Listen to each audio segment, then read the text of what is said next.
রূহ জগতে তোমাকে প্রশ্ন করেছিলাম আলাস্তু বিরাব্বিকুম, কবর জগতে প্রশ্ন করব মান রাব্বুকা।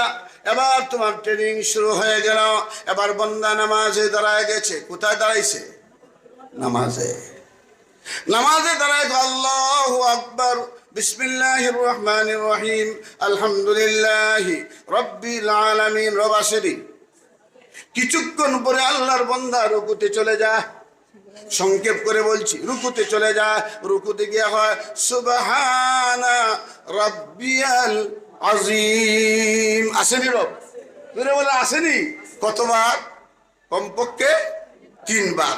আগে বললেন আলহামদুলিল্লাহ তে 1 বার, আর রুকুতে গেল বললেন 3 বার। কতবার হইল? 4 বার। তারপরে বান্দা দাঁড়ায় সামি আল্লাহু লিমান হামিদা। তারপরে আপনারা বলেন রাব্বানা লাকাল হামদ। রব আসেনি? আসেনি। কতবার হইল? 5 বার হয়ে গেল। তারপরে আল্লাহর বান্দা সিজদায় চলে যায়। সিজদায় চলে গিয়ে কি কয়? সুবহানা রাব্বিয়াল আলা। কতবার বলে? 3 বার। সিজদা কয়টা করতে হয়? 2টা। 2 সিজদার মধ্যে কতবার? কমপক্ষে 6 বার। আগে হলো কতবার? 5 বার। এখন কতবার হলো? 6 আর 5 কত হলো? হিসাব করেন। 11 বার। রাকাত কতটা হলো? মাত্র 1 রাকাত।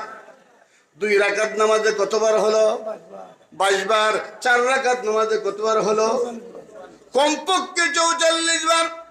আল্লাহ বলেন প্রতি রাকাতে আমার যে বান্দা 11 বার আমাকে রব স্বীকার করে, 2 রাকাত নামাজে আমাকে কমপক্ষে 22 বার রব স্বীকার করে, 4 রাকাত নামাজে আমার বান্দা আমাকে কমপক্ষে 44 বার রব স্বীকার করে, ওই মানুষটা যখন কবরে যায় আর ফেরেশতারা হয় মার রাব্বুকা, প্রশ্ন করতে দেরি হয়, উত্তর দিতে মুহূর্ত দেরি হয় না।